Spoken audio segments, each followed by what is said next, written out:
दास बोलै। शब्दावतार बाणी दे बोहित। जुगो जुग अटल परम सन्मान योग परम सत्कार योग चवर शतर तकत के मालक साहिब इकबाल साहिब कमाल मुर्शद कामल कामले रहबर पीरां दे पीर बाबियां दे बाबे जोगियां दे जोगी नाथां दे नाथ रहबरां दे रहबर गुरुआं दे गुरु समुच्ची मनुखता दा सांझा आत्मक भंडार शाहे शहनशाह धन धन पिता साहिब श्री गुरु ग्रंथ साहिब जी दी पावन पवित्र हजूरी अंदर जुड़ बैठी गुरु रूप सन्मान योग साध संगत जीओ गुरु की बख्शी फतेह प्रवान करो। वाहिगुरु जी का खालसा वाहिगुरु जी की फतेह। वडभागी हो साध संगत जी, पिछला महीना बतीत होया है, नवा महीना आरंभ होया है।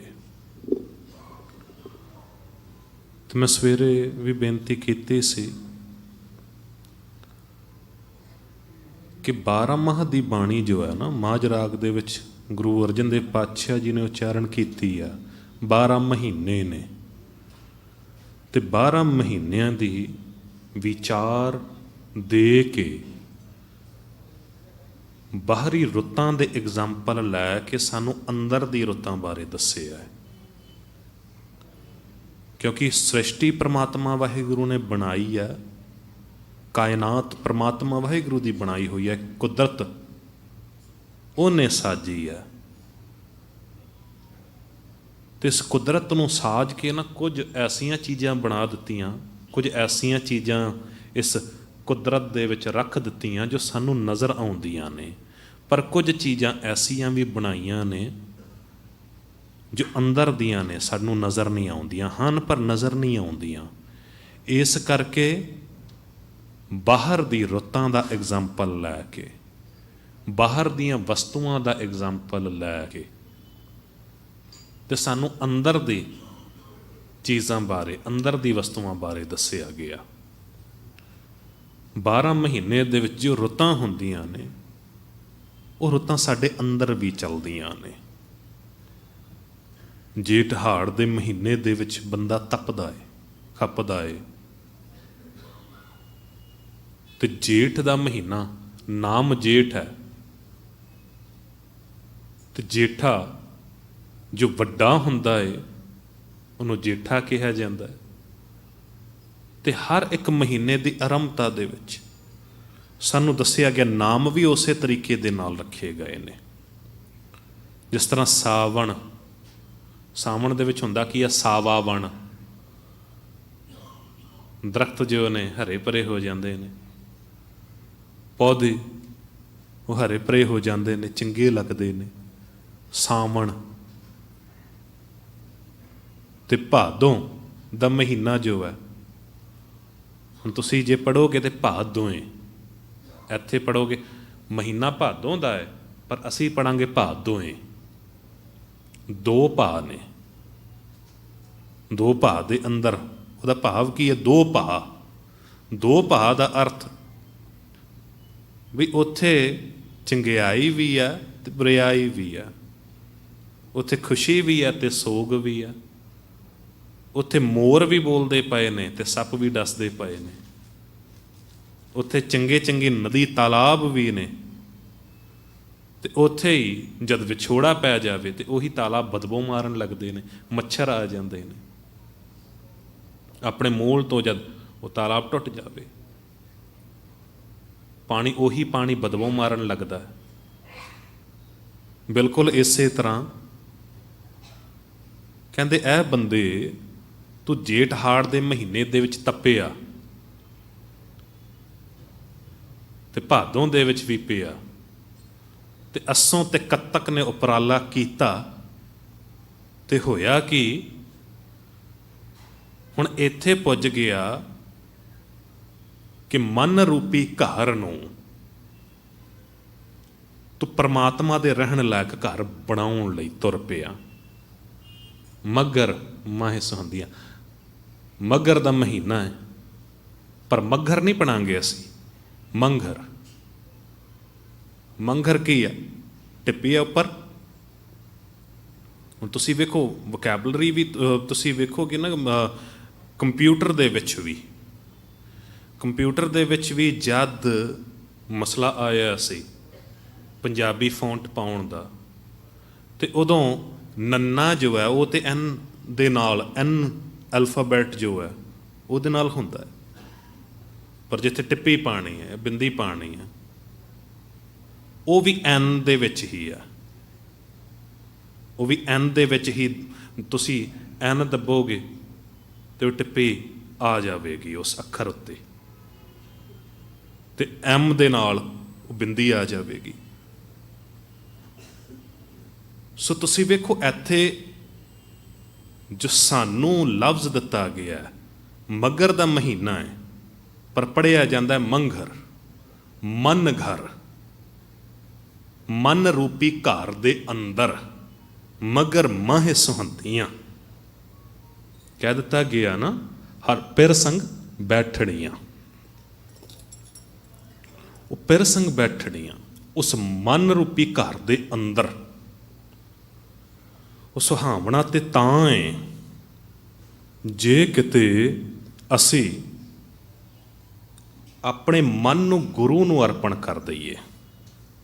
ਮਹੀਨੇ ਦੇ ਵਿੱਚ ਉਹ ਜੀਵ ਇਸਤਰੀਆਂ ਸੋਹਣੀਆਂ ਲੱਗਦੀਆਂ ਹਨ ਜੋ ਹਰੀਪਤੀ ਦੇ ਨਾਲ ਬੈਠਦੀਆਂ ਹੁੰਦੀਆਂ ਹਨ, ਆਪਣੇ ਘਰ ਦੇ ਵਿੱਚ ਬੈਠਦੀਆਂ ਨੇ, ਆਪਣੇ ਪ੍ਰੀਤਮ ਦੇ ਨਾਲ ਗੱਲਬਾਤ ਕਰਦੀਆਂ ਨੇ,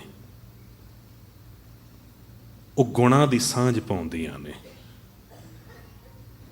ਕਿਉਂਕਿ ਬਚਨ ਫੇਰ ਕਹਿਦੇ ਆ, ਕਿਉਂਕਿ ਕਿਸੇ ਵਿਰਲੇ ਨਹੀਂ ਜਾਣਿਆ ਕਿ ਪਰਮਾਤਮਾ ਦਾ ਵੀ ਜੋ ਅਸਲ ਘਰ ਹੈ ਨਾ, ਉਹ ਘਰ ਹੈ ਸਾਡਾ ਮਨ, ਸਾਡਾ ਹਿਰਦਾ। ਪਰਮਾਤਮਾ ਨੂੰ ਲੱਭਣ ਦੇ ਲਈ ਲੋਕ ਬੜਾ ਦੌੜੇ ਨੇ, ਬੜਾ ਭਟਕੇ ਨੇ। ਆਪਣੇ ਆਪ ਨੂੰ ਧਰਮੀ ਅਖਵਾਉਣ ਵਾਲੇ ਲੋਕਾਂ ਨੇ, ਧਰਮ ਦੇ ਪੈਰੋਕਾਰ ਅਖਵਾਉਣ ਵਾਲੇ ਲੋਕਾਂ ਨੇ, ਉਹਨਾਂ ਨੇ ਕੀਤਾ ਕੀ ਕਿ ਕੁਝ ਇਹੋ ਜਿਹੇ ਅਸਥਾਨ ਤਿਆਰ ਕਰ ਲਏ ਤੇ ਕਹਿ ਦਿੱਤਾ ਕਿ ਇੱਥੇ ਪਰਮਾਤਮਾ ਵਸਦਾ ਹੈ, ਤੁਸੀਂ ਇੱਥੇ ਆ ਕੇ ਮੱਥਾ ਟੇਕੋ ਤੇ ਪਰਮਾਤਮਾ ਦੀ ਪ੍ਰਾਪਤੀ ਹੋ ਜਾਵੇਗੀ। ਕਹਿੰਦੇ ਲੋਕ, ਕਿਉਂਕਿ ਧਰਮ ਦੇ ਆਗੂ ਉਹ ਅਖਵਾਉਂਦੇ ਸਨ, ਧਰਮ ਦੇ ਪੈਰੋਕਾਰ ਸਨ, ਤੇ ਉਹਨਾਂ ਦੀਆਂ ਗੱਲਾਂ ਸੁਣ ਕੇ ਨਾ ਲੋਕ ਵੀ ਤੁਰ ਪਏ। ਤੇ ਉਹਨਾਂ ਨੂੰ ਵੇਖ ਕੇ ਸਤਿਗੁਰੂ ਜੀ ਕਹਿੰਦੇ ਮੈਂ ਵੀ ਤੁਰ ਪਿਆ। ਤੇ ਜਦ ਮੈਂ ਤੁਰਿਆ, ਮੈਂ ਖਿਆਲ ਤੇ ਇਹ ਕੀਤਾ ਕਿ ਉਹਨਾਂ ਟਿਕਾਣਿਆਂ ਵਿੱਚ ਜਾਵਾਂ ਜਿੱਥੇ ਤੂੰ ਟਿਕਿਆ ਹੋਵੇਂ, ਤੂੰ ਮੈਨੂੰ ਮਿਲ ਪਵੇਂ। ਪਰ ਜਦ ਉਹਨਾਂ ਟਿਕਾਣਿਆਂ ਵੱਲ ਮੈਂ ਗਿਆ ਨਾ, ਕੇਵਲ ਨਿਰਾਸ਼ਤਾ ਹੀ ਹਾਸਲ ਹੋਈ। ਪਰਮਾਤਮਾ ਤੂੰ ਨਹੀਂ ਟਿਕਿਆ ਮਿਲਿਆ, ਕੇਵਲ ਤਾਂ ਕੇਵਲ ਉਹ ਨਿਰਾਸ਼ਤਾ ਹੀ ਹਾਸਲ ਹੋਈ। ਬਲਕਿ ਬੜੀ ਅਜੀਬ ਘਟਨਾ ਵਾਪਰ ਗਈ ਇੱਕ ਥਾਂ ਤੇ। ਕਹਿੰਦੇ ਮੈਂ ਤੇ ਤੁਰਿਆ ਸੀ ਤੈਨੂੰ ਮਿਲਣ ਦੇ ਲਈ, ਸੋਚਿਆ ਕਿ ਧਰਮ ਅਸਥਾਨ ਤੇ ਜਾਵਾਂਗਾ ਤੇ ਤੂੰ ਮਿਲ ਜਾਵੇਂਗਾ, ਪਰ ਹੋਇਆ ਕਿ ਹਜ ਕਾਬੇ ਹੋਂ ਜਾਏ ਥਾ ਆਗੇ ਮਿਲਿਆ ਖੁਦਾਏ। ਮੈਂ ਤੇ ਤੁਰ ਪਿਆ ਸੀ ਤੈਨੂੰ ਮਿਲਣ ਦੇ ਲਈ, ਪਰਮਾਤਮਾ ਨੂੰ ਮਿਲਣ ਦੇ ਲਈ। ਲੋਕੋ ਮੈਂ ਤੁਰਿਆ ਸੀ, ਪਰ ਉਹ ਪਰਮਾਤਮਾ ਮੈਨੂੰ ਮਿਲ ਪਿਆ। ਤੇ ਅੱਗੋਂ ਹੋਇਆ ਕਿ ਉਹ ਤੇ ਮੇਰੇ ਨਾਲ ਨਾਰਾਜ਼ ਹੋ ਗਿਆ, ਲੜ ਪਿਆ। ਸਾਈਂ ਮੁਝਸੇ ਲੜ ਪੜਿਆ ਤੁਝ ਕਿਨ ਫਰਮਾਈ ਗਾਏ। ਉਹ ਤਾਂ ਮੇਰੇ ਨਾਲ ਨਾਰਾਜ਼ ਹੋ ਗਿਆ ਕਿ ਤੈਨੂੰ ਕਿਸ ਨੇ ਕਹਿ ਦਿੱਤਾ ਕਿ ਮੈਂ ਫਲਾਣੀ ਜਗ੍ਹਾ ਤੇ ਹੀ ਮੌਜੂਦ ਹੋਵਾਂਗਾ, ਕੇਵਲ ਫਲਾਣੇ ਧਰਮ ਅਸਥਾਨ ਤੇ ਹੀ ਮੌਜੂਦ ਹੋਵਾਂਗਾ। ਫਿਰ ਇਹ ਕਿਉਂ ਕਿਹਾ ਜਾਂਦਾ ਜੈ ਜੈ ਪੇਖੋ ਤੈਂ ਹਜ਼ੂਰ, ਦੂਰ ਕਤ ਹੋ ਨਾ ਜਾਈ, ਰਵ ਰਹਿਆ ਸਰਬੱਤਰ ਮੈਂ ਮਨ ਸਦਾ ਧਿਆਈ। ਪਰਮਾਤਮਾ ਤੇ ਹਰ ਥਾਂ ਤੇ ਮੌਜੂਦ ਹੈ, ਜ਼ਰਰੇ ਜ਼ਰਰੇ ਦੇ ਵਿੱਚ ਉਹ ਪਰਮਾਤਮਾ ਹੈ। ਸਾਰਿਆਂ ਦੀ ਪ੍ਰਤਪਾਲਨਾ ਉਹ ਕਰ ਰਿਹਾ, ਹਰ ਥਾਂ ਤੇ ਉਹ ਮੌਜੂਦ ਹੈ। ਕੁਦਰਤ ਜੇ ਪਰਮਾਤਮਾ ਨੇ ਬਣਾਈ ਹੈ, ਤੇ ਇਸ ਪੱਤੇ ਪੱਤੇ ਦੇ ਵਿੱਚ, ਹਰ ਇੱਕ ਜੀਵ ਦੇ ਵਿੱਚ ਪਰਮਾਤਮਾ ਮੌਜੂਦ ਹੈ। ਤੈਨੂੰ ਕਿਸ ਨੇ ਕਹਿ ਦਿੱਤਾ ਕਿ ਮੈਂ ਫਲਾਣੀ ਜਗ੍ਹਾ ਤੇ ਹੀ ਕੇਵਲ ਮੌਜੂਦ ਹੋਵਾਂਗਾ? ਵੇਖ, ਜੋ ਅਸਲ ਘਰ ਸੀ ਉਹ ਤੇ ਅਸੀਂ ਵੇਖਿਆ ਹੀ ਨਹੀਂ, ਬਾਹਰ ਹੀ ਢੂੰਡਦੇ ਰਹੇ, ਬਾਹਰ ਹੀ ਲੱਭਦੇ ਰਹੇ। ਤੇ ਹੋਇਆ ਕੀ? ਫਰੀਦਾ ਜੰਗਲ ਜੰਗਲ ਕਿਆ ਭਾਵੇਂ ਵਣ ਘੰਡਾ ਮੋੜੇ, ਵਸੀ ਰੱਬ ਹਿਆਲੀ ਹੈ, ਬਾਹਰ ਕਿਆ ਢੂੰਡੇ? ਤੂੰ ਵਿਚਾਰ ਨਹੀਂ ਕੀਤੀ? ਜੋ ਅਸਲ ਘਰ ਸੀ ਉੱਥੇ ਤਾਂ ਤੂੰ ਧਿਆਨ ਹੀ ਨਹੀਂ ਦਿੱਤਾ। ਹੋਇਆ ਕਿ ਜਨਮ ਜਨਮ ਕੀ ਇਸ ਮਨ ਕੋ ਮਲ ਲਾਗੀ, ਕਾਲਾ ਹੋਵਾ ਸ਼ਾ। ਜਨਮਾਂ ਜਨਮਾਂਤਰਾਂ ਦੀ ਮੈਲ ਇਸ ਦੇ ਉੱਤੇ ਚੜ੍ਹਦੀ ਗਈ। ਘਰ ਸੀ ਤੇਰਾ ਪਰਮਾਤਮਾ ਦਾ, ਇੱਥੇ ਆ ਕੇ ਪਰਮਾਤਮਾ ਨੇ ਵਸਣਾ ਸੀ, ਪਰ ਤੂੰ ਆਪ ਹੀ ਉਸ ਘਰ ਨੂੰ ਪਰਦੇਸੀ ਕਰ ਦਿੱਤਾ ਹੈ। ਮਨ ਪਰਦੇਸੀ, ਤੇਰਾ ਮਨ ਆਪ ਹੀ ਪਰਦੇਸੀ ਹੋਇਆ ਫਿਰਦਾ। ਯਾਦ ਰੱਖਣਾ, ਜਿਸ ਜਗ੍ਹਾ ਤੇ ਦੇਸ਼ ਦੇ ਵਿੱਚ ਅਸੀਂ ਰਹਿੰਦੇ ਹਾਂ ਨਾ, ਉੱਥੇ ਘਰ ਹੈ, ਤੇ ਪਰਦੇਸੀ ਬਾਹਰੋਂ ਕੋਈ ਆਇਆ ਹੋਵੇ ਉਹ ਵਸਦਾ ਹੈ, ਪਰ ਇੱਥੇ ਮਨ ਹੀ ਪਰਦੇਸੀ ਹੋ ਗਿਆ। ਮੇਰੇ ਮਨ ਪਰਦੇਸੀ ਵੇ ਪਿਆਰੇ, ਕਿਉਂਕਿ ਪਰਦੇਸੀਆਂ ਦਾ ਘਰ ਨਹੀਂ ਹੁੰਦਾ। ਪਰਦੇਸੀ ਆ ਕੇ ਠਹਿਰਦੇ ਨੇ, ਰੁਕਦੇ ਨੇ। ਅਸੀਂ ਤਨ ਕਰਕੇ, ਤੇ ਕਈ ਵਾਰੀ ਇਹ ਬਿਲਕੁਲ ਇਸੇ ਤਰ੍ਹਾਂ ਹੀ ਆ, ਤਨ ਕਰਕੇ ਅਸੀਂ ਆ ਜਾਂਦੇ ਹਾਂ, ਸਰੀਰ ਕਰਕੇ ਅਸੀਂ ਆ ਜਾਂਦੇ ਹਾਂ, ਪਰ ਮਨ ਪਰਦੇਸੀ ਹੋਇਆ ਰਹਿੰਦਾ। ਮਨ ਹੋਰ ਹੋਰ ਪਾਸੇ ਭਟਕਦਾ ਫਿਰਦਾ ਰਹਿੰਦਾ। ਤੇ ਫਿਰ ਪਰਮਾਤਮਾ ਆ ਕੇ ਕਿਸ ਤਰ੍ਹਾਂ ਵਸੇ? ਅਸੀਂ ਆਪ ਪਰਦੇਸੀ ਹੋਏ ਪਏ ਹਾਂ, ਆਪਣੇ ਘਰ ਨੂੰ ਛੱਡਿਆ ਹੋਇਆ। ਤੇ ਘਰ ਨੂੰ ਸੰਭਾਲ ਲਈਏ। ਸਤਿਗੁਰੂ ਜੀ ਕਹਿੰਦੇ, ਮੇਰੇ ਮਨ ਪਰਦੇਸੀ ਵੇ ਪਿਆਰੇ, ਹਰ ਗੁਰੂ ਮਿਲਾਵੋ। ਕਹਿ ਦਿੱਤਾ ਗਿਆ ਨਾ, ਮੇਰੇ ਪਿਆਰੇ ਘਰ ਵਸੈ ਹਰੇ, ਰੰਗ ਰਲੀਆਂ ਮਾਣੋ। ਉਸ ਘਰ ਦੇ ਵਿੱਚ ਤੂੰ ਇਹੋ ਜਿਹਾ ਕੰਮ ਕਰ, ਉਸ ਘਰ ਨੂੰ ਬਣਾ, ਉਸ ਘਰ ਨੂੰ ਸਜਾ ਜੋ ਪਰਮਾਤਮਾ ਵਾਹਿਗੁਰੂ ਦੇ ਰਹਿਣ ਲਾਇਕ ਘਰ ਹੈ। ਕਿਉਂਕਿ ਅਗਮ ਰੂਪ ਕਾ ਮਨ ਮੈਂ ਥਾਨਾ, ਗੁਰ ਪ੍ਰਸਾਦ ਕਿਨੇ ਵਿਰਲੇ ਜਾਣਾ। ਗੁਰੂ ਦੀ ਕਿਰਪਾ ਦੇ ਨਾਲ ਹੀ ਕਿਸੇ ਨੇ ਜਾਣਿਆ ਹੈ। ਮਗਰ ਮਾਹੇ ਸੁਹੰਦੀਆਂ, ਹਰ ਪਿਰ ਸੰਗ ਬੈਠੜੀਆਂ। ਮਗਰ ਦੇ ਠੰਡੇ ਮਿੱਠੇ ਮਹੀਨੇ ਦੇ ਵਿੱਚ ਉਹ ਜੀਵ ਇਸ ਤਰ੍ਹਾਂ ਹੀ ਸੋਹਣੀਆਂ ਲੱਗਦੀਆਂ ਨੇ ਜੋ ਹਰੀ ਪਤੀ ਦੇ ਨਾਲ ਬੈਠੀਆਂ ਹੁੰਦੀਆਂ ਨੇ। ਤਿਨਕੀ ਸੋਭਾ ਕਿਆ ਗਣੇ, ਜੇ ਸਾਹਿਬ ਮੇਲੜੀਆਂ। ਜਿਨ੍ਹਾਂ ਨੂੰ ਮਾਲਕ ਪ੍ਰਭੂ ਨੇ ਆਪਣੇ ਨਾਲ ਮਿਲਾ ਲਿਆ ਹੋਵੇ, ਉਹਨਾਂ ਦੀ ਸੋਭਾ ਵੀ ਕੀ ਬਿਆਨ ਕਰ ਸਕਦੇ ਹਾਂ। ਕਿਉਂਕਿ ਐਸੇ ਲੋਕ ਜੋ ਗੁਰੂ ਦੇ ਨੇੜੇ ਹੋ ਜਾਂਦੇ ਨੇ, ਗੁਰੂ ਦੇ ਬਾਰੇ ਨਹੀਂ ਕਿਹਾ ਜਾ ਸਕਦਾ। ਹਰ ਕੇ ਗੁਣ ਅਗਮ ਅਥਾਹ ਹੈ, ਤੂੰ ਪਿਰ ਗੁਣਵੰਤਾ ਹਾਂ ਔਗੁਣ ਯਾਰਾ। ਗੁਣਾਂ ਦਾ ਖਜ਼ਾਨਾ ਉਹ ਗੁਰੂ ਹੈ, ਤੂੰ ਪਿਰ ਗੁਣਵੰਤਾ ਹਾਂ ਔਗੁਣ ਯਾਰਾ। ਉਹ ਗੁਣਾਂ ਦਾ ਖਜ਼ਾਨਾ ਹੈ, ਬਖਸ਼ਿਸ਼ਾਂ ਦਾ ਖਜ਼ਾਨਾ ਹੈ, ਤੇ ਜਿਹੜਾ ਉਹਦੇ ਨਾਲ ਜੁੜ ਜਾਂਦਾ ਹੈ ਉਹ ਵੀ ਉਹਦੇ ਵਰਗਾ ਬਣ ਜਾਂਦਾ ਹੈ। ਤੇ ਉਹਦੀ ਬਖਸ਼ਿਸ਼ਾਂ, ਉਹਦੀਆਂ ਰਹਿਮਤਾਂ ਜੋ ਲੈ ਲੈਂਦਾ ਹੈ, ਉਹਦੀ ਹਾਲਤ ਤੇ ਇਹ ਬਣ ਜਾਂਦੀ ਹੈ, ਕਹਿਤ ਕਬੀਰ ਗੂੰਗੇ ਗੁੜ ਚਾਖੇ, ਗੂੰਗੇ ਗੁੜ ਖਾਇਆ। ਜਿਸ ਤਰ੍ਹਾਂ ਨਾ ਗੂੰਗੇ ਨੇ ਗੁੜ ਖਾ ਲਿਆ ਹੋਵੇ ਤੇ ਫਿਰ ਪੁੱਛੇ ਕਹਿਣ ਨਾ ਜਾ, ਪੁੱਛਣ ਤੇ ਦੱਸ ਵੀ ਨਹੀਂ ਸਕਦਾ, ਉਹ ਹਾਲਤ ਬਣ ਜਾਂਦੀ ਹੈ। ਬਿਲਕੁਲ ਇਸੇ ਤਰ੍ਹਾਂ ਯਾਦ ਰੱਖਣਾ, ਮਨ ਨੂੰ ਗੁਰੂ ਨੂੰ ਅਰਪਣ ਕਰਨਾ ਪਏਗਾ। ਤੇ ਮਨ ਦੇ ਵਿੱਚ ਨਾ, ਇਹ ਮਨ ਜੋ ਹੈ, ਮਨ ਘਰ ਜੋ ਹੈ, ਮਨ ਰੂਪੀ ਘਰ, ਇਹ ਉੱਚਾ ਹੋਣਾ ਜ਼ਰੂਰ ਚਾਹੀਦਾ ਹੈ। ਕਿਉਂਕਿ ਯਾਦ ਰੱਖਣਾ, ਗੁਰਬਾਣੀ ਨੇ ਕਹਿ ਦਿੱਤਾ ਹੈ, ਖੇਤ ਮਿਆਲਾ ਉੱਚੀਆਂ, ਘਰ ਉੱਚਾ ਨਿਰਣੋ। ਪਹਿਲੇ ਸਮੇਂ ਦੇ ਵਿੱਚ ਹੁੰਦਾ ਕੀ ਸੀ ਕਿ ਰੋਜ਼ੀ ਰੋਟੀ ਦਾ ਸਾਧਨ ਨਾ ਕੇਵਲ ਖੇਤ ਹੀ ਹੁੰਦੇ ਸਨ, ਪੈਲੀਆਂ ਹੁੰਦੀਆਂ ਸਨ, ਉਹਨਾਂ ਵਿੱਚ ਹੀ ਕੰਮ ਕਰਦੇ ਹੁੰਦੇ ਸੀ ਤੇ ਉੱਥੋਂ ਹੀ ਰੋਜ਼ੀ ਪ੍ਰਾਪਤ ਹੁੰਦੀ ਸੀ। ਤੇ ਖੇਤ ਮਿਆਲਾ ਉੱਚੀਆਂ, ਖੇਤ ਨਾ ਉੱਚੇ ਹੋਣ, ਉਹਦੀ ਮਿਆਲਾਂ ਉੱਚੀਆਂ ਹੋਣ, ਕਿ ਜੋ ਪਾਣੀ ਆਵੇ ਤੇ ਖੇਤ ਦੇ ਵਿੱਚ ਹੀ ਠਹਿਰ ਜਾਵੇ, ਤੇ ਦੂਜਾ ਘਰ ਦਾ ਚੁਬਾਰਾ ਜੋ ਹੈ ਘਰ ਉੱਚਾ ਹੋਵੇ। ਘਰ ਉੱਚਾ ਹੋਵੇ ਪਰ ਇੰਨਾ ਹੀ ਬਸ ਨਹੀਂ, ਘਰ ਉੱਚਾ ਹੈ ਉਹਦੇ ਵਿੱਚ ਰੋਜ਼ੀ ਰੋਟੀ ਵੀ ਆਉਂਦੀ ਹੋਵੇ। ਤੇ ਰੋਜ਼ੀ ਰੋਟੀ ਵੀ ਤਾਂ ਹੀ ਆ ਸਕਦੀ ਹੈ ਜਦ ਖੇਤ ਦੇ ਵਿੱਚ, ਕਿਉਂਕਿ ਕੰਮ ਦੇ ਸਾਧਨ ਦੱਸੇ ਗਏ ਨੇ ਨਾ, ਉਦੋਂ ਫਿਰ ਕੇਵਲ ਇਹੀ ਰੋਜ਼ੀ ਰੋਟੀ ਹੁੰਦੀ ਸੀ ਸਾਡੀ, ਖੇਤ ਦੇ ਵਿੱਚ ਕੰਮ ਕਰਨਾ ਕਿਸਾਨਾਂ ਨੇ। ਤੇ ਕਿਸਾਨਾਂ ਨੂੰ ਪਤਾ ਹੈ ਕਿ ਜਦ ਫਸਲ ਬੀਜੀ ਜਾਂਦੀ ਸੀ, ਹਲਵਾਈ ਕੀਤੀ ਜਾਂਦੀ ਸੀ, ਤੇ ਉਦੋਂ ਜੋ ਬੰਨੇ ਨੇ ਤਿਆਰ ਕੀਤੇ ਜਾਂਦੇ ਸੀ ਪਾਣੀ ਦੇ, ਤੇ ਨਾਲ ਦੇ ਨਾਲ ਹੀ ਉਹਨੂੰ ਸੰਭਾਲਿਆ ਜਾਂਦਾ ਸੀ ਕਿ ਜੋ ਵੀ ਪਾਣੀ ਆਵੇਗਾ ਨਾ ਇਸ ਜਗ੍ਹਾ ਤੋਂ ਖੇਤ ਦੇ ਵਿੱਚ ਹੀ ਟਿਕਿਆ ਰਵੇ। ਕਿਤੇ ਵੀ ਉਹ ਬੰਨਾ ਟੁੱਟ ਗਿਆ ਵਿੱਚੋਂ, ਜੇ ਕੋਈ ਜਗ੍ਹਾ ਰਹਿ ਗਈ ਤੇ ਪਾਣੀ ਟਿਕੇਗਾ ਨਹੀਂ, ਫਿਰ ਪਾਣੀ ਵੇਸਟ ਹੋਵੇਗਾ। ਚਮਚਮ ਵਰਸੈ ਅੰਮ੍ਰਿਤ ਧਾਰਾ, ਮਨ ਪੀਵੈ ਸੁਣ ਸ਼ਬਦ ਵਿਚਾਰਾ। ਦਾਤੇ ਦਾ ਅੰਮ੍ਰਿਤ ਵਰਸ ਰਿਹਾ, ਬਰਸਾਤ ਵਰਸ ਰਹੀ ਹੈ, ਪਰ ਜੇ ਬੰਨਾ ਹੀ ਨਹੀਂ ਬਣਾਇਆ ਚੰਗੇ ਤਰੀਕੇ ਦੇ ਨਾਲ, ਉਹ ਤਿਆਰ ਹੀ ਨਹੀਂ ਕੀਤੀ ਜ਼ਮੀਨ। ਕਹਿਤ ਕਬੀਰ, ਕਹਿ ਦਿੱਤਾ ਗਿਆ ਨਾ, ਕਰ ਮੈਂ ਅੰਮ੍ਰਿਤ ਆਨ ਨਿਸਾਰਿਓ। ਵਾਹਿਗੁਰੂ ਜੀ, ਕਰ ਮੈਂ ਅੰਮ੍ਰਿਤ ਆਨ ਨਿਸਾਰਿਓ, ਖਿਸਰ ਗਇਓ ਭੂਮ ਪਰ ਡਾਰਿਓ। ਦਾਤੇ ਦਾ ਅੰਮ੍ਰਿਤ ਵਰਸਦਾ ਏ, ਉਹ ਅੰਮ੍ਰਿਤ ਰੂਪੀ ਬਰਸਾਤ ਹੁੰਦੀ ਹੈ, ਪਰ ਸੰਭਾਲਣੀ ਜਿਸ ਨੂੰ ਆ ਜਾਵੇ।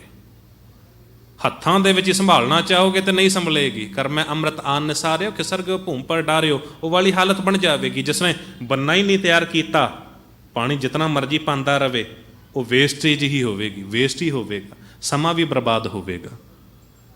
ਸੋ ਸਤਿਗੁਰੂ ਜੀ ਕਹਿੰਦੇ ਘਰ ਦਾ ਮਹਿਲ ਉੱਚਾ ਹੋਵੇ, ਖੇਤ ਉੱਚੇ ਨਾ ਹੋਣ, ਪਰ ਬੰਨਾ ਤਿਆਰ ਕੀਤਾ ਹੋਵੇ, ਤੇ ਜਿਹੜਾ ਵੀ ਪਾਣੀ ਪਵੇਗਾ ਖੇਤ ਦੇ ਵਿੱਚ, ਉਹ ਫਸਲ ਹੋਵੇਗੀ, ਫਸਲ ਦੇ ਨਾਲ ਰੋਜ਼ੀ ਆਵੇਗੀ, ਉਹ ਰੋਜ਼ੀ ਉੱਚੀ ਹੋਵੇ। ਖੇਤ ਮਿਆਲਾ ਘਰ ਉੱਚਾ ਨਿਰਣੋ। ਤੇ ਫਿਰ ਕਹਿ ਦਿੱਤਾ ਗਿਆ ਨਾ, ਕਹਿੰਦੇ ਮਹਿਲ ਭਗਤੀ ਕਰ ਸਰ ਸੱਜਣ ਪਾਹੁਣੇ। ਕਹਿੰਦੇ ਉਹਦੇ ਨਾਲ ਹੀ ਸਰ ਸਕਦਾ ਏ, ਹਰ ਕੋਈ ਜਣਾ ਖਣਾ ਨਹੀਂ ਖਿਆਲ ਕਰ ਸਕਦਾ। ਜਿਹਦੇ ਤੋਂ ਸਰਦਾ ਹੋਵੇ, ਬਣਦਾ ਹੋਵੇ, ਉਹਦੇ ਘਰ ਹੀ ਜਾਣਾ ਚੰਗਾ ਲੱਗਦਾ ਹੈ, ਜੋ ਸਾਡੀ ਆਓ ਭਗਤ ਕਰ ਸਕਦਾ ਹੈ। ਜਿਹਦੇ ਘਰ ਦੇ ਵਿੱਚ ਜਾਈਏ ਤੇ ਸੇਵਾ ਪਾਣੀ ਹੋਵੇ। ਜੇ ਕਿਸੇ ਐਸੇ ਘਰ ਦੇ ਵਿੱਚ ਚਲੇ ਗਏ ਜਿਹਦੇ ਆਪਣੇ ਪੱਲੇ ਕੁਝ ਨਹੀਂ ਆ, ਹੋਵੇਗਾ ਕਿ ਆਵਤ ਪਈਆ ਖੁਦ ਜਾਏ।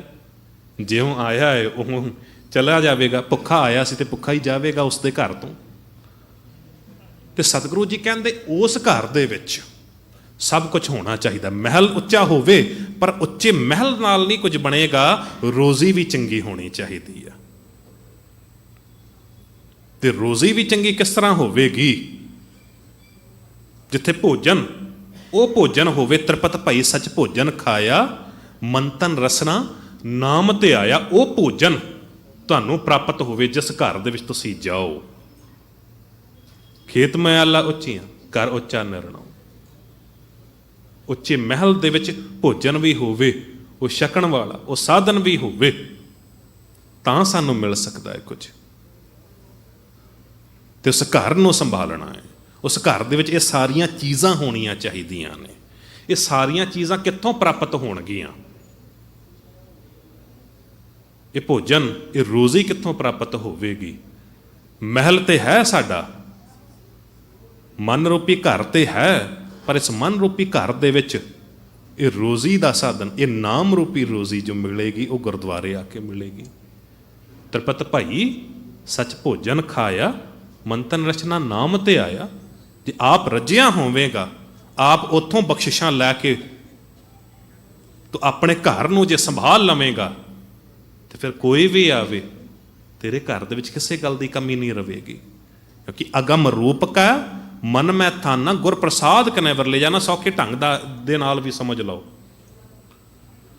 ਕਿਸੇ ਵਿਰਲੇ ਨੇ ਹੀ ਜਾਣਿਆ ਕਿ ਮਨ ਜੋ ਹੈ ਗੁਰੂ ਦੇ ਪ੍ਰਮਾਤਮਾ ਦੇ ਰਹਿਣ ਲਾਇਕ ਘਰ ਹੈ। ਤੇ ਮਨ ਜੇ ਗੁਰੂ ਨੂੰ ਅਰਪਣ ਕਰ ਦਈਏ, ਦਾਸ ਨੇ ਪਹਿਲਾਂ ਬੇਨਤੀ ਕੀਤੀ ਸੀ ਕਿ ਸਤਿਗੁਰੂ ਫਿਰ ਐਸਾ ਕੀ ਕਰਨਗੇ कि रहन लायक घर बन जाए। गुरबाणी कहती है, अगली पंक्ति कहती है, सहज कथा के अमृत कुंटा जिसै प्रापत तसलै भुंचा, अनहत बाणी थान निराला ताकि धुन मोह गोपाला। कहते अनहत की धुनी लग जाएगी, अमृत का कुंट तैयार हो जाएगा। वो अमृत का कुंट जद लग जाएगा, अनहत की धुनी जद लग जाएगी, परमात्मा दे रहन लायक तेरा घर वो बन जाएगा। क्योंकि ये सारिया चीज़ां गुरु दे दर ते आके ही मिलणगियां।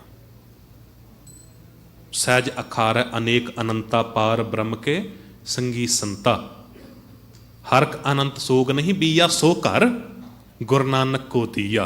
गुरु नानक देव पातशाह जी दा वो घर बन गया सी, जिस घर दे विच परमात्मा रहिंदा है। गुरु नानक देव पातशाह जी भी उस घर दे विच पुजे। कह दिता गया ना, गुरु नानक निकट बसै बनवारी। गुरु नानक देव पातशाह जी बनवारी दे कोल रहिंदे ने, परमात्मा दे कोल रहिंदे ने। ते वो घर किस तरह मिलिया? बड़ियां ही साखियां असीं सुणदे हां। बहुतायत जीवन गुरु नानक देव पातशाह जी का सानूं मिलदा है कि गुरु नानक देव पातशाह जी ने परमात्मा वाहिगुरू दे नाल मिलाप कीता है। कदी तां वेई नदी दे विच सुल्तानपुर विखे, उत्थे वेई नदी दे विच बीमारी है, 3 दिन तक नज़र नहीं आए। पुछया कित्थे सी? सतगुरु जी कहंदे परमात्मा दे नाल गल चल रही सी। पुछया की कहा परमात्मा ने? कहन लगे, ऐ नानक जिस ऊपर तेरी नदर तिस ऊपर मेरी नदर, ऐ नानक जिस ऊपर तेरा कर्म तिस ऊपर मेरा कर्म। तो फिर कहते ने, मैं पार ब्रह्म परमेश्वर तू गुर परमेश्वर। ऐ नानक जिस उत्ते तेरी नज़र इनायत हो रही है, उहदे उत्ते मेरी नज़र इनायत हो रही है। जिहदे उत्ते तेरी किरपा हो रही है, उहदे उत्ते इउं जाण मेरी भी किरपा हो रही है। तो इउं जाण कि मैं जे पार ब्रह्म परमेश्वर हाँ तो तू गुर परमेश्वर है।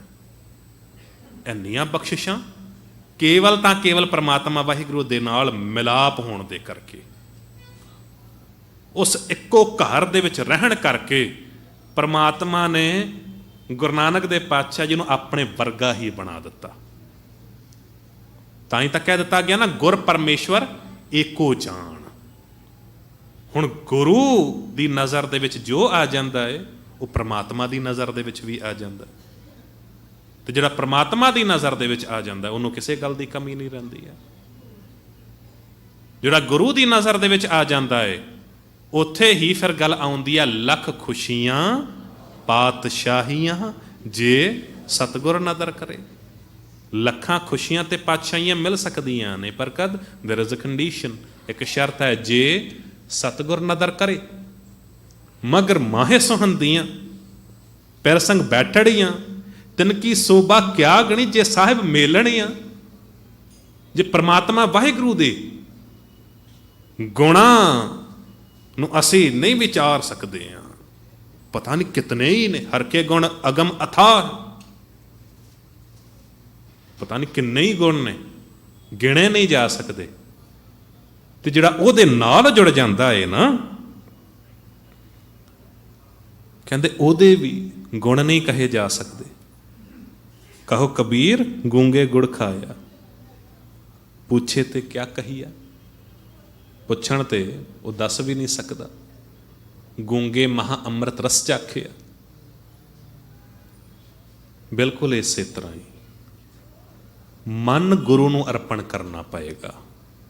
मन गुरु नूं अर्पण करांगे ते मन मंदर तनवेश कलंदर घट ही तीरथ नामा। एक शब्द मेरे प्राण बसत है, बहुर जन्म ना आवा। वो वाली गल बन जाएगी। फिर जद मन गुरु नूं अर्पण कर देंगे, होवेगा कि तन मन मोलिया राम से संसाद सहेलणियां। उदों ही सानू समझ पवेगी कि साध जना ते बहरे से रहन के लड़ियां। कहंदे उदों समझ पवेगी कि सतसंग सहेलियां दी संगत विच ही प्रभु दे नाल चित जोड़ के उन्हां दा शरीर, उन्हां दा मन सदा खिड़िया रहिंदा है। संगत करनी है तो चंगी संगत करनी है। ਜਿਹੜੇ ਆਪਣੀ ਮਤ ਪਿੱਛੇ ਤੁਰਦੇ ਨੇ,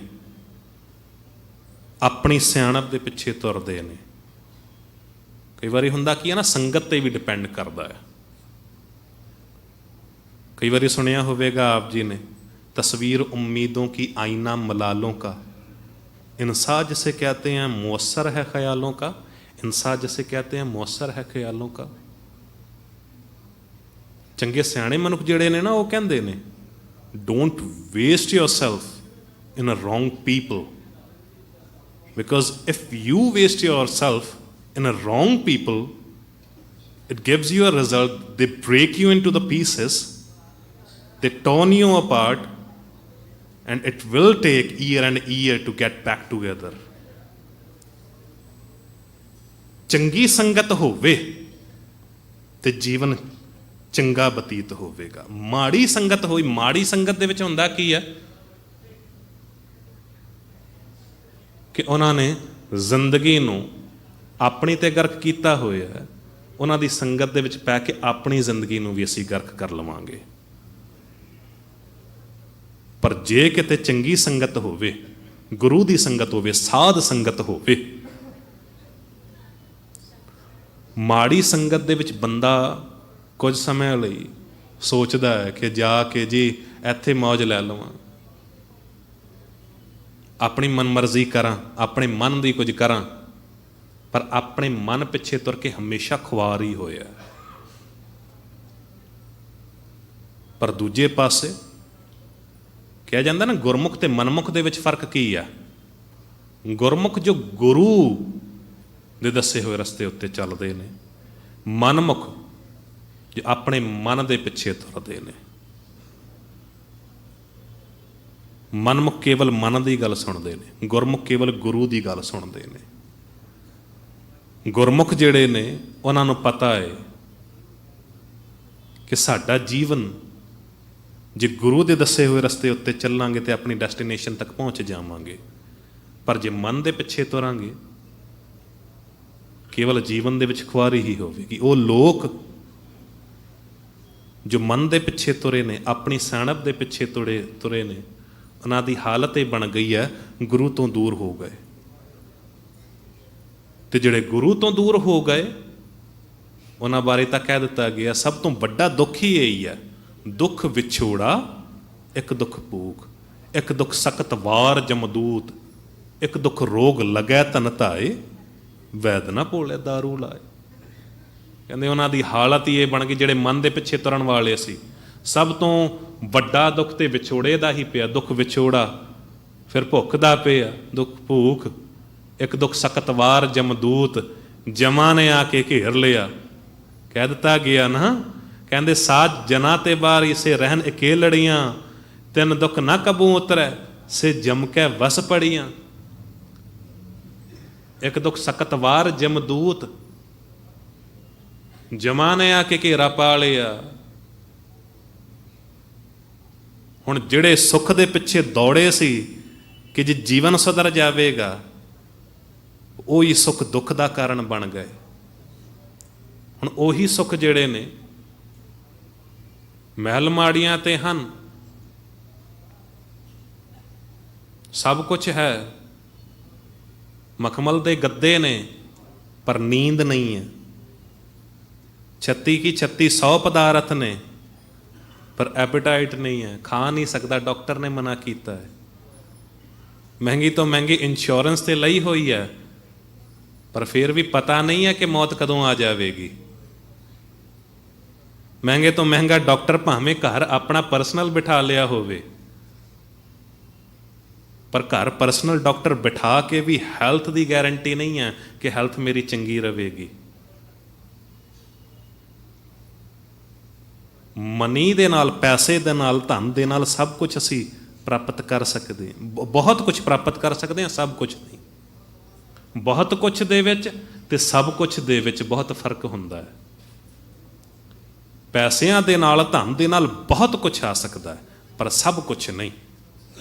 ਗੱਡੀ ਮੋਟਰ ਕਾਰ ਖਰੀਦ ਸਕਦੇ ਹਾਂ, ਫਰਨੀਚਰ ਖਰੀਦ ਸਕਦੇ ਹਾਂ, ਫਰਿੱਜ ਖਰੀਦ ਸਕਦੇ ਹਾਂ, ਵਾਸ਼ਿੰਗ ਮਸ਼ੀਨ ਖਰੀਦ ਸਕਦੇ ਹਾਂ, ਪਰ ਕਿਸੇ ਸ਼ਾਪਕੀਪਰ ਨੂੰ ਕਹਿ ਦਿੱਤਾ ਜਾਵੇ ਕਿ ਜੇ ਅੰਦਰ ਦਾ ਆਨੰਦ ਦੇ ਦਿਓ, ਸ਼ਾਪਕੀਪਰ ਵੀ, ਉਹ ਦੁਕਾਨਦਾਰ ਵੀ ਕਹਿ ਦੇਵੇਗਾ ਇਹ ਮੇਰੀ ਦੁਕਾਨ ਉੱਤੇ ਨਹੀਂ ਮਿਲਦਾ। ਇਹ ਅੰਦਰ ਦਾ ਜੋ ਆਨੰਦ ਹੈ ਨਾ, ਇਹ ਗੁਰੂ ਸਾਧੂ ਦੀ ਸ਼ਰਨ ਦੇ ਵਿੱਚ ਜਾ ਕੇ ਹੀ ਮਿਲਦਾ ਹੈ, ਜਿੱਥੇ ਸਾਧ ਸੰਗਤ ਵਿੱਚ ਬੈਠ ਕੇ ਉਹਦੇ ਗੁਣਾਂ ਦੀ ਸਾਂਝ ਪਾਈ ਜਾਂਦੀ ਹੈ। ਇਹ ਉੱਥੋਂ ਹੀ ਪ੍ਰਾਪਤ ਹੁੰਦਾ ਹੈ, ਕਿਉਂਕਿ ਜਿਨ੍ਹਾਂ ਨੇ ਚਾਹਿਆ ਨਾ ਕਿ ਜੀ ਮੈਂ ਤਾਂ ਜੀ ਕੇਵਲ ਆਪਣੀ ਸਿਆਣਪ ਤੇ ਭਰੋਸਾ ਕਰਦਾ ਹਾਂ, ਨਾਮ ਵੀ ਬੜਿਆਂ ਨੇ ਕਮਾ ਲਿਆ, ਪਰ ਇਹੋ ਜਿਹੇ ਲੋਕ, ਇਹ ਵੇਖੋ ਕੁਝ ਸਾਲ ਪਹਿਲਾਂ ਦੀ ਗੱਲ ਹੈ, ਕਈ ਐਸੀਆਂ ਘਟਨਾਵਾਂ ਆਉਂਦੀਆਂ ਸੀ ਨਿਊਜ਼ਪੇਪਰ ਦੇ ਵਿੱਚ, ਤੇ ਉਹਦੇ ਜਿਨ੍ਹਾਂ ਸਾਇੰਟਿਸਟਾਂ ਨੇ ਬਹੁਤ ਨਾਮ ਕਮਾਇਆ, ਰਿਸਰਚਸ ਕੀਤੀਆਂ, ਉਹੀ ਸਾਇੰਟਿਸਟ ਸੁਸਾਈਡ ਕਰਕੇ ਮਰ ਗਏ, ਆਪਣੇ ਆਪ ਨੂੰ ਖਤਮ ਕਰ ਲਿਆ। ਕਿਉਂ? ਨਾਮ ਤੇ ਕਮਾ ਲਿਆ, ਰਿਸਰਚਸ ਵੀ ਕਰ ਲਈਆਂ, ਪਰ ਅੰਦਰ ਦੀ ਸ਼ਾਂਤੀ ਨਹੀਂ ਮਿਲੀ ਸੀ। ਗੁਰਬਾਣੀ ਤੇ ਹਰ ਇੱਕ ਗੱਲ ਦਾ ਜਵਾਬ ਦਿੰਦੀ ਹੈ। ਸਤਿਗੁਰੂ ਜੀ ਨੇ ਤਾਂ ਇਹ ਅੱਜ ਵਾਪਰ ਰਿਹਾ ਸੀ, ਕਈ ਸੌ ਸਾਲ ਪਹਿਲਾਂ ਕਹਿ ਦਿੱਤਾ ਹੈ। ਕਹਿੰਦੇ ਪ੍ਰਮਾਣੋ ਪ੍ਰਜੰਤ ਆਕਾਸ਼ਾ ਦੀਪ ਲੋ ਸਿਖੰਡਣਾ ਗਛੈਣ ਨੈਣ ਭਾਰੇ। ਆਉਣ ਵਾਲੇ ਸਮੇਂ ਦੇ ਅੰਦਰ ਨਾ ਬੰਦਾ ਇਤਨਾ ਇੱਕ ਚਲਾਕ ਹੋ ਜਾਵੇਗਾ ਕਿ ਉਹ ਧਰਤੀ ਨੂੰ ਛੱਡ ਪਲਾੜ ਪਾਰ ਆਕਾਸ਼ ਦੇ ਵਿੱਚ ਉਡਾਰੀਆਂ ਮਾਰੇਗਾ ਤੇ ਫੇਰ ਆ ਕੇ ਧਰਤੀ ਤੇ ਖਲੋ ਜਾਵੇਗਾ। Atomic power, nuclear power, hydrogen power, ਅੱਜ ਅਸੀਂ ਵੇਖ ਰਹੇ ਹਾਂ, ਇਹਨਾਂ ਦੀਆਂ ਗੱਲਾਂ ਹੋ ਰਹੀਆਂ ਨੇ। ਇਹ ਜੋ ਜੰਗ ਛਿੜੀ ਹੋਈ ਹੈ, ਕਿਉਂ ਛਿੜੀ ਹੋਈ ਹੈ? ਕਿਉਂਕਿ ਅੰਦਰ ਦੀ ਸ਼ਾਂਤੀ ਨਹੀਂ ਹੈ। ਪ੍ਰਮਾਣੋ ਪਰਜੰਤ ਆਕਾਸ਼ਾ ਦੀਪ ਲੋ ਸਿਖੰਡਣਾ ਗਚੈਣ ਨੈਣ ਭਾਰੇਣ ਬਿਨਾ ਸਾਧੂ ਨਾ ਸਿੱਧਿਆ। ਤੇ ਜਦ ਤੱਕ ਗੁਰੂ ਸਾਧੂ ਦੀ ਸ਼ਰਨ ਦੇ ਵਿੱਚ ਨਹੀਂ ਆ ਜਾਂਦਾ, ਜਦ ਗੁਰੂ ਦੇ ਕੋਲ ਆ ਕੇ ਬੈਠੇਗਾ, ਉਸ ਬਾਣੀ ਨੂੰ ਆਪਣੇ ਹਿਰਦੇ 'ਚ ਵਸਾ ਲਵੇਂਗਾ, ਉਸ ਨਾਮ ਨੂੰ ਆਪਣੇ ਹਿਰਦੇ 'ਚ ਵਸਾ ਲਵੇਂ। ਸਹਿਜ ਅਖਾਰੈ ਅਨੇਕ ਅਨੰਤਾ ਪਾਰ ਬ੍ਰਹਮ ਕੇ ਸੰਗੀ ਸੰਤਾ। ਉਸ ਅਖਾੜੇ ਦੇ ਵਿੱਚ ਬੈਠ ਕੇ ਤੇ ਗੁਰੂ ਦੇ ਗੁਣਾਂ ਦੀ ਸਾਂਝ ਜਿਸ ਵੇਲੇ ਅਸੀਂ ਪਾਵਾਂਗੇ, ਸਾਂਝ ਕਰੀਜੈ ਗੁਣਾ ਕੇਰੀ ਛੋੜ ਅਵਗੁਣ ਚੱਲੀਏ। ਸੱਚ ਤਾ ਪਰ ਜਾਣੀਆਂ ਜਾਂ ਹਿਰਦੈ ਸੱਚਾ ਹੋਏ, ਕੂੜ ਕੀ ਮਲੇ ਉਤਰੈ ਤਨ ਕਰੈ ਹੱਛਾ ਤੋਏ। ਸੱਚ ਤਾ ਪਰ ਜਾਣੀਆਂ ਜਾਂ ਜੁਗਤ ਜਾਣੈ ਜੀਓ ਧਰਤ ਕਾਇਆ ਸਾਧਕ ਹੈ, ਵਿੱਚ ਦੇਹ ਕਰਤਾ ਬੀਓ ਵਾਲੀ ਗੱਲ, ਉਸ ਸੱਚੇ ਨੂੰ ਜਿਸ ਵੇਲੇ ਅਸੀਂ ਟਿਕਾ ਲਿਆਂਗੇ। ਵੇਖਣ ਸੁਣਨ ਸੁਣਾਵਨੋ ਮਨ ਮੈਂ ਦੜੀਆ ਸਾਚ, ਪੂਰ ਰਹੇ ਹੋ ਸਰਬੱਤਰ ਮੈਂ ਨਾਨਕ ਹਰ ਰੰਗ ਰਾਜ। ਸੱਚਖੰਡ ਕੀ ਹੈ? ਹੁਣ ਸੱਚਖੰਡ, ਸੱਚ ਤੇ ਖੰਡ, ਇਸ ਤਰ੍ਹਾਂ ਆਪਾਂ ਪੜ੍ਹ ਰਹੇ ਹਾਂ ਨਾ, ਮਗਰ ਮਾਏ ਮਨ ਘਰ ਮਾਏ ਸੁਹੰਦੀਆਂ। ਹੁਣ ਮੰਘਰ ਜੇ ਲਮਕਾ ਕੇ ਪੜੀਏ ਤੇ ਮਨ ਘਰ, ਜਿਸ ਤਰ੍ਹਾਂ ਨਾ ਆਪਾਂ ਪੜ੍ਹਦੇ ਹਾਂ, ਗੁਰਬਾਣੀ ਆਉਂਦੀ ਹੈ ਬ੍ਰਹਮਾਦਿਕ ਸਨਕਾਦਿਕ ਚਾਹੇ। ਹੁਣ ਜੇ ਲਮਕਾ ਕੇ ਪੜ੍ਹਿਆ ਜਾਵੇ, ਬ੍ਰਹਮ ਆਦਿਕ ਸਨਕ ਆਦਿਕ, ਤੇ ਐੜਾ ਜੋ ਹੈ ਉੱਥੇ ਐੜਾ ਆ ਜਾਂਦਾ, ਬ੍ਰਹਮਾ ਆਦਿਕ ਸਨਕ ਆਦਿਕ, ਪਰ ਉਹਨੂੰ ਜੋੜ ਦਿੱਤਾ ਗਿਆ, ਇੱਕੋ ਸ਼ਬਦ ਦੇ ਵਿੱਚ ਗੱਲ ਖਤਮ ਕਰ ਦਿੱਤੀ ਗਈ, ਬ੍ਰਹਮਾ ਆਦਿਕ ਸਨਕ ਆਦਿਕ ਚਾਹੇ। ਬਿਲਕੁਲ ਇਸੇ ਤਰ੍ਹਾਂ ਮਹੀਨੇ ਦੀ ਵਿਚਾਰ ਆਰੰਭ ਹੋਈ ਹੈ, ਇੱਥੇ ਕਿਹਾ ਗਿਆ ਮੰਗਰ ਮਾਏ ਸੁਹੰਦੀਆਂ। ਮਨ ਘਰ ਦੇ ਅੰਦਰ, ਮਨ ਰੂਪੀ ਘਰ ਦੀ ਗੱਲ ਕੀਤੀ ਗਈ ਹੈ, ਮਗਰ ਦਾ ਐਗਜ਼ਾਮਪਲ ਲੈ ਕੇ। ਤੇ ਬਿਲਕੁਲ ਇਸੇ ਤਰ੍ਹਾਂ ਹੁਣ ਤੁਸੀਂ ਵੇਖੋ, ਸੱਚਖੰਡ ਵੀ ਹੈ। ਪਰਮਾਤਮਾ ਰਹਿੰਦਾ ਕਿੱਥੇ ਹੈ? ਅਸੀਂ ਪੜ੍ਹਦੇ ਹਾਂ ਰਚ ਸੱਚਖੰਡ ਵਸੈ ਨਿਰੰਕਾਰ। ਸੱਚ, ਉਹ ਸੱਚੇ ਦੀ ਬਾਣੀ, ਸਤਿਗੁਰ ਕੀ ਬਾਣੀ, ਸਤ ਸਤ ਕਰ ਜਾਣੋ ਗੁਰ ਸਿੱਖੋ, ਹਰ ਕਰਤਾ ਆਪ ਮੋਹ ਕਢਾਏ। ਬਾਣੀ ਸੱਚ ਹੈ। ਤੇ ਖੰਡ ਕੀ ਹੈ? ਇਹ ਸਾਡਾ ਸਰੀਰ। ਬਾਣੀ ਪੜ੍ਹਦੇ ਆ ਨਾ, ਖੰਡ ਖੰਡ ਕਰ ਭੋਜਨ ਕੀਨੋ, ਖੰਡ ਖੰਡ ਕਰ ਟੁਕੜੇ ਟੁਕੜੇ। ਇਸ ਬ੍ਰਹਮੰਡ ਦੇ ਅਸੀਂ ਵੱਖਰੇ ਵੱਖਰੇ ਪੀਸਿਸ ਹੈਗੇ ਆ, ਖੰਡ ਹੈਗੇ, ਟੁਕੜੇ ਹੈਗੇ ਆ। ਤੇ ਇਸ ਸਰੀਰ ਰੂਪੀ ਟੁਕੜੇ ਅੰਦਰ, ਇਸ ਖੰਡ ਰੂਪੀ ਸਰੀਰ ਦੇ ਅੰਦਰ ਜਿਸ ਵੇਲੇ ਬਾਣੀ ਰੂਪੀ ਸੱਚ ਟਿਕ ਜਾਵੇਗਾ, ਹੋਵੇਗਾ ਕਿ ਖੰਡ ਤੇ ਸੱਚ ਦਾ ਸੁਮੇਲ ਹੋਵੇਗਾ, ਸੱਚਖੰਡ ਬਣ ਜਾਵੇਗਾ। ਤੇ ਪ੍ਰਮਾਤਮਾ ਰਹਿੰਦਾ ਇਸ ਸੱਚਖੰਡ ਦੇ ਵਿੱਚ। ਸੱਚਖੰਡ ਵਸੈ ਨਿਰੰਕਾਰ। ਬਾਣੀ ਕਹਿੰਦੀ ਹੈ ਹਰ ਇੱਕ ਦੀ, ਹਰ ਇੱਕ ਗੱਲ ਦੀ ਫਿਲਾਸਫੀ ਹੈ, ਹਰ ਇੱਕ ਸ਼ਬਦ ਨੂੰ ਤੁਸੀਂ ਸਮਝ ਲਓਗੇ ਨਾ ਤੇ ਪਤਾ ਲੱਗ ਜਾਵੇਗਾ।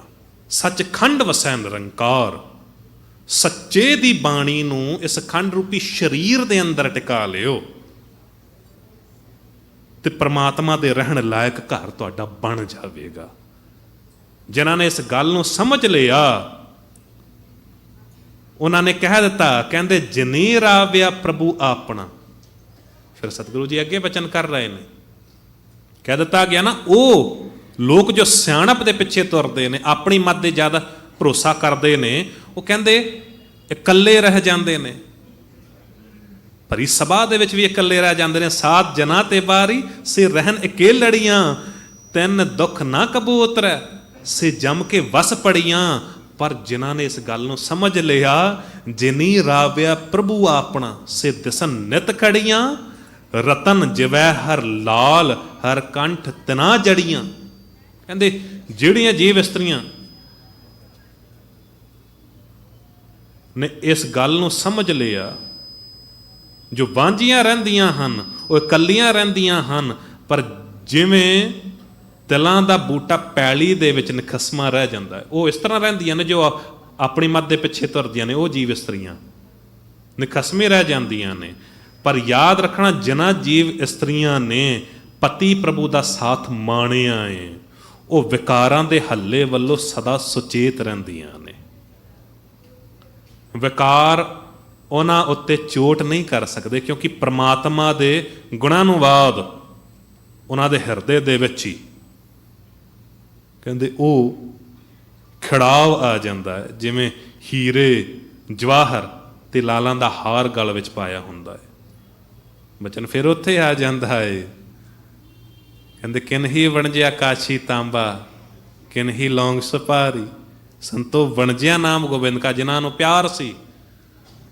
ਸੰਤੋ ਵਣਜਿਆ ਨਾਮ ਗੋਬਿੰਦ ਕਾ, ਐਸੀ ਖੇਪ ਹਮਾਰੀ, ਹਰ ਕੇ ਨਾਮ ਕੇ ਵਿਆਪਾਰੀ। ਦੁਨੀਆ ਨੇ ਵਪਾਰ ਕੀਤਾ ਸੀ, ਪਰ ਮੈਂ ਨਾਮ ਦਾ ਵਪਾਰ ਕੀਤਾ, ਤੇ ਮੇਰਾ ਵਪਾਰ ਇੰਨਾ ਵੱਧ ਗਿਆ ਕਿ ਇੱਕ ਹੀਰਾ ਹੱਥ ਦੇ ਵਿੱਚ ਹਾਸਲ ਹੋ ਗਿਆ, ਨਾਮ ਰੂਪੀ ਹੀਰਾ।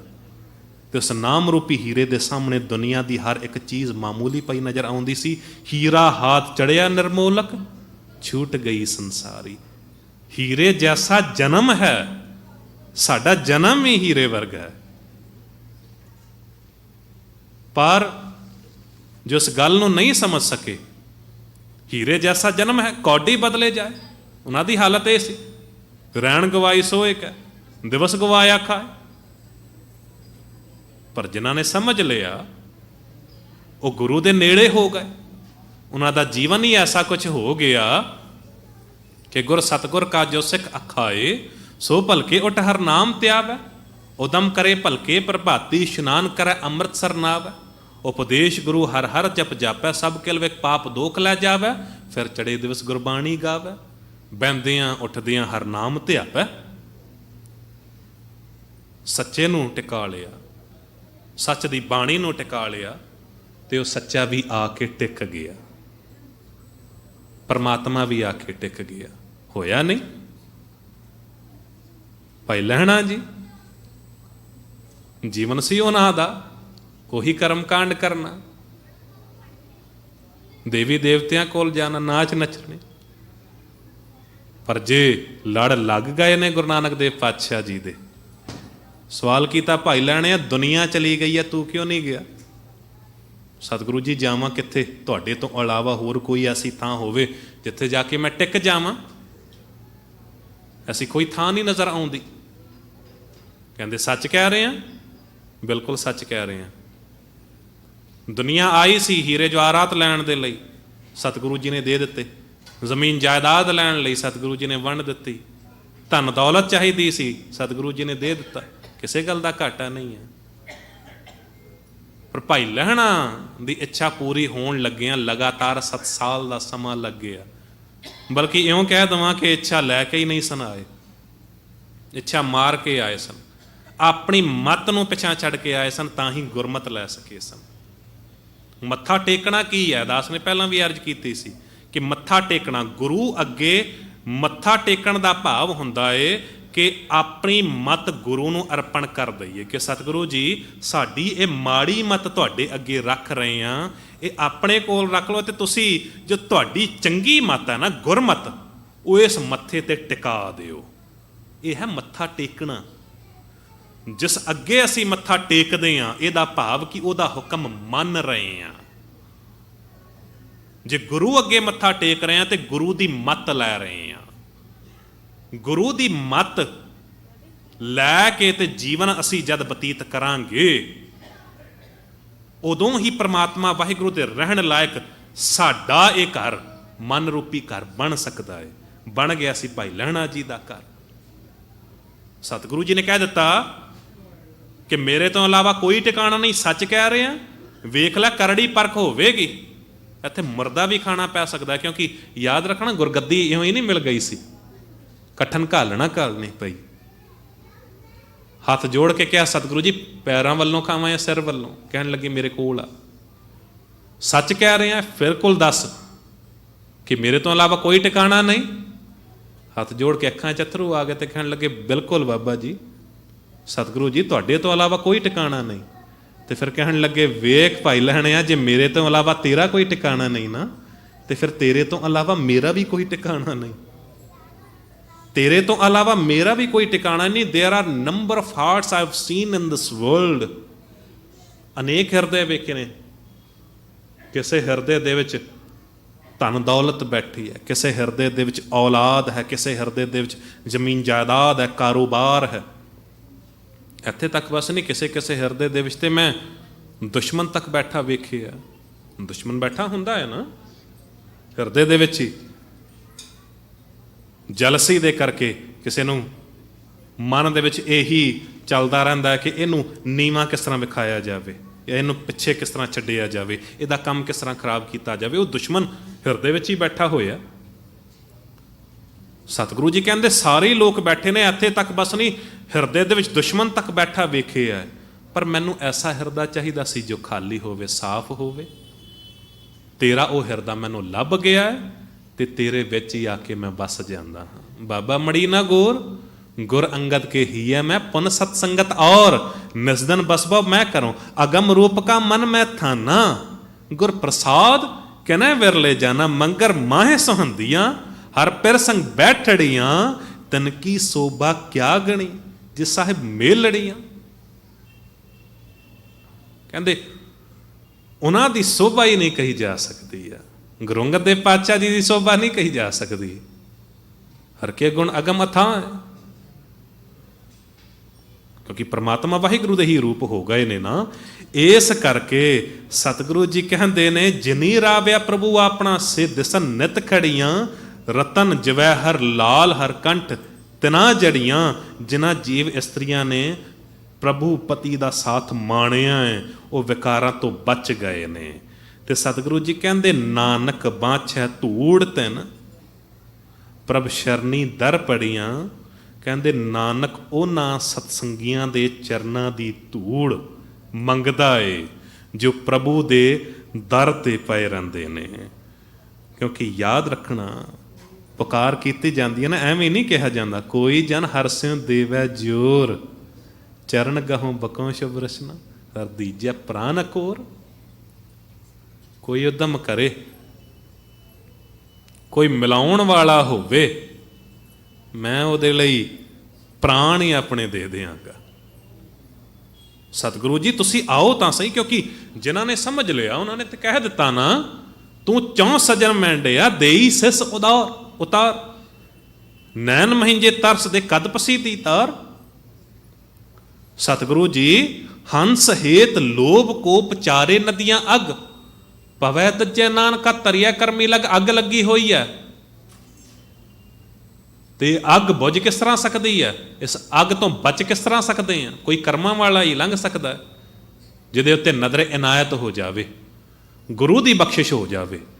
ਤੇ ਜੇ ਗੁਰੂ ਬਖਸ਼ਿਸ਼ ਕਰਨ ਤੇ ਆਉਂਦਾ ਹੈ, ਗੁਰੂ ਨਜ਼ਰ ਇਨਾਇਤ ਕਰਨ ਤੇ ਆਉਂਦਾ ਹੈ, ਤੇ ਉਦੋਂ ਹੀ ਹੁੰਦਾ ਕੀ ਹੈ? ਲੱਖ ਖੁਸ਼ੀਆਂ ਪਾਤਸ਼ਾਹੀਆਂ ਜੇ ਸਤਿਗੁਰ ਨਦਰ ਕਰੇ। ਲੱਖਾਂ ਖੁਸ਼ੀਆਂ ਤੇ ਪਾਤਸ਼ਾਹੀਆਂ ਉਦੋਂ ਹੀ ਮਿਲ ਸਕਦੀਆਂ ਨੇ, ਕਿਉਂਕਿ ਗੁਰੂ ਦੀ ਨਜ਼ਰ ਦੇ ਵਿੱਚ ਉਹ ਬਰਕਤ, ਉਹ ਨਜ਼ਰ ਇਨਾਇਤ ਹੈ। ਪਰ ਹਾਲੇ ਤਾਂ ਅਸੀਂ ਕੇਵਲ ਤਾਂ ਕੇਵਲ ਇਹੀ ਨਹੀਂ ਸਮਝ ਸਕੇ ਹਾਂ ਕਿ ਗੁਰਦੁਆਰੇ ਜੇ ਆ ਰਹੇ ਹਾਂ ਤੇ ਕੇਵਲ ਦੇਖਣ ਤੱਕ ਸੀਮਿਤ ਰਹਿ ਗਏ ਹਾਂ। ਪੈਸਾ ਭਾਈ ਗੁਰਦਾਸ ਸਾਹਿਬ ਜੀ ਕਹਿੰਦੇ, ਦੇਖਬੇ ਕੋ ਦ੍ਰਿਸ਼ਟ ਨਾ ਦਰਸ ਦਿਖਾਏਬੇ ਕੋ, ਕੈਸੇ ਪ੍ਰਿय ਦਰਸ਼ਨ ਦੇਖੀਏ ਦਿਖਾਈਏ। ਨਾ ਸਾਡਾ ਜੀਵਨ ਇਤਨਾ ਪਵਿੱਤਰ ਹੈ ਕਿ ਤੇਰੇ ਦਰ ਤੇ ਆਈਏ ਪ੍ਰਵਾਨ ਹੋ ਜਾਈਏ, ਨਾ ਸਾਡੀ ਨਿਗਾਹ ਇਤਨੀ ਪਵਿੱਤਰ ਹੈ ਕਿ ਤੈਨੂੰ ਵੇਖੀਏ ਤ੍ਰਿਪਤ ਹੋ ਜਾਈਏ। ਹਾਂ, ਜਿਸ ਪਾਪੀ ਕੋ ਮਿਲੈ ਨਾ ਢੋਈ, ਸ਼ਰਨ ਆਵੈ ਤਾਂ ਨਿਰਮਲ ਹੋਈ। ਉਦੋਂ ਸਾਡੇ ਵਰਗਿਆਂ ਨੂੰ ਆਸ ਬੱਝ ਜਾਂਦੀ ਹੈ। ਇੱਥੇ ਸਾਡੇ ਵੇਖਣ ਦੀ ਗੱਲ ਨਹੀਂ ਹੈ। 3 ਪ੍ਰਕਾਰ ਦੀਆਂ ਨਜ਼ਰਾਂ ਨੇ ਸੰਸਾਰ ਦੇ ਵਿੱਚ ਕੰਮ ਕਰਦੀਆਂ ਨੇ। 3 different kind of views are existing in this world। 3 ਪ੍ਰਕਾਰ ਦੀਆਂ ਨਜ਼ਰਾਂ। ਬੰਦੇ ਦੀ ਨਜ਼ਰ, ਉਸ ਤੋਂ ਉੱਤੇ ਹੈ ਗੁਰੂ ਦੀ ਨਜ਼ਰ, ਤੇ ਸਭ ਤੋਂ ਉੱਤੇ ਹੈ ਪ੍ਰਮਾਤਮਾ ਦੀ ਨਜ਼ਰ। ਬੰਦੇ ਦੀ ਨਜ਼ਰ ਦੀ ਗੱਲ ਨਹੀਂ ਹੈ ਇੱਥੇ। ਜੇ ਬੰਦੇ ਦੀ ਨਜ਼ਰ ਦੀ ਗੱਲ ਹੁੰਦੀ, ਬੰਦੇ ਦੀ ਨਜ਼ਰ ਕੈਸੀ ਆਖੀ, ਵੇਖ ਨਾ ਰਜੀਆਂ ਬਹੁ ਰੰਗ ਤਮਾਸ਼ੇ, ਨੈਣੀ ਨੀਂਦ ਪਰ ਦ੍ਰਿਸ਼ਟ ਵਿਕਾਰ। ਪਰਾਏ ਤਨ ਉੱਤੇ ਮਾੜੀ ਨਿਗਾਹ ਪਾਉਣੀ, ਪਰਾਏ ਧਨ ਉੱਤੇ ਮਾੜੀ ਨਿਗਾਹ ਪਾਉਣੀ, ਪਰ ਤਨ ਪਰ ਦਾਰਾ ਪਰ ਹਰੀ, ਤਾਕੇ ਨਿਕਟ ਬਸਾਇਆ ਨਰ ਹਰੀ। ਤੂੰ ਪਰਾਏ ਤਨ ਉੱਤੇ ਮਾੜੀ ਨਿਗਾਹ ਨਾ ਪਾ, ਪਰਾਏ ਧਨ ਉੱਤੇ ਮਾੜੀ ਨਿਗਾਹ ਨਾ ਪਾ। ਇਤਨਾ ਕੁ ਹੋਵੇ ਪ੍ਰਮਾਤਮਾ ਤੈਨੂੰ ਪ੍ਰਤੱਖ ਸਾਹਮਣੇ ਨਜ਼ਰ ਆ ਜਾਵੇਗਾ। ਪਰ ਨਹੀਂ, ਮਾੜੀ ਨਿਗਾਹ ਕਦੋਂ ਹੋ ਜਾਂਦੀ ਹੈ? ਔਰ ਮਾੜੀ ਨਿਗਾਹ ਹੁੰਦੀ ਉਦੋਂ ਹੈ ਜਦ ਸੈਲਫਿਸ਼ ਬਣ ਜਾਵੇ ਕੋਈ, ਜਦ ਪ੍ਰਮਾਤਮਾ ਵਾਹਿਗੁਰੂ ਦੀਆਂ ਉਹਨਾਂ ਦਾਤਾਂ ਨੂੰ, ਉਹਨਾਂ ਬਖਸ਼ਿਸ਼ਾਂ ਨੂੰ ਕੋਈ ਜਾਣ ਨਾ ਸਕੇ। ਸ਼ੇਕਸਪੀਅਰ ਨੇ ਬੜੀ ਕਮਾਲ ਦੀ ਗੱਲ ਕਹੀ ਸੀ। ਉਹ ਕਹਿਣ ਲੱਗਾ, I was crying when I had no shoes but I stop crying when I saw a man without legs. ਮੈਂ ਰੋ ਰਿਹਾ ਸੀ ਕਿਉਂਕਿ ਮੇਰੇ ਪੈਰਾਂ ਦੇ ਵਿੱਚ ਜੋੜੇ ਨਹੀਂ ਸਨ, ਪਰ ਮੈਂ ਉਦੋਂ ਚੁੱਪ ਕਰ ਗਿਆ ਜਦ ਸਾਹਮਣੇ ਵਾਲੇ ਨੂੰ ਵੇਖਿਆ, ਸਾਹਮਣੇ ਵਾਲੇ ਕੋਲ ਪੈਰ ਹੀ ਨਹੀਂ ਸਨ। ਦਾਤਾਂ ਮਿਲਦੀਆਂ ਨੇ, ਬਖਸ਼ਿਸ਼ਾਂ ਮਿਲਦੀਆਂ ਨੇ, ਪਰ ਜਦ ਉਹਨਾਂ ਬਖਸ਼ਿਸ਼ਾਂ ਦੀ ਵੈਲਿਊ ਨਹੀਂ ਅਸੀਂ ਸਮਝਦੇ ਹਾਂ ਨਾ, ਜਦ ਉਹਨਾਂ ਸੁੱਖਾਂ ਦੀ ਵੈਲਿਊ, ਉਹ ਜੋ ਕਨੈਕਸ਼ਨ ਜੁੜਿਆ ਹੋਇਆ ਪਰਮਾਤਮਾ ਦੇ ਨਾਲ,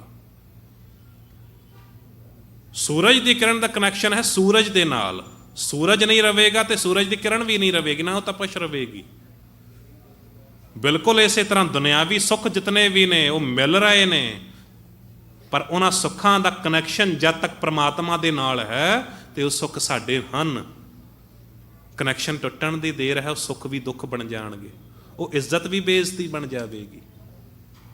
ਪਰ ਜੇ ਕਿਤੇ ਜੁੜ ਜਾਈਏ ਗੁਰੂ ਦੇ ਨਾਲ, ਕਿਉਂਕਿ ਉਹ ਤਾਂ ਸਾਰਿਆਂ ਨੂੰ ਪਾਲ ਰਿਹਾ, ਅਕਿਰਤ ਕਣਾਂ ਨੂੰ ਪਾਲਦਾ ਪੂਰਨ ਦ੍ਰਿਸ਼ਟ ਤੇਰੀ ਰਾਮ। ਉਹ ਅਕਿਰਤ ਕਣਾਂ ਨੂੰ ਵੀ ਪਾਲ ਰਿਹਾ ਹੈ, ਪਰ ਯਾਦ ਰੱਖਣਾ ਪੂਰਨ ਤੌਰ ਤੇ ਕਿਰਪਾ ਉਸੇ ਉੱਤੇ ਹੋਵੇਗੀ ਜੋ ਗੁਰੂ ਦਾ ਆਗਿਆਕਾਰੀ ਹੋਵੇਗਾ। ਗੁਰ ਸਤਿਗੁਰ ਕਾ ਜੋ ਸਿੱਖ ਅਖਾਏ,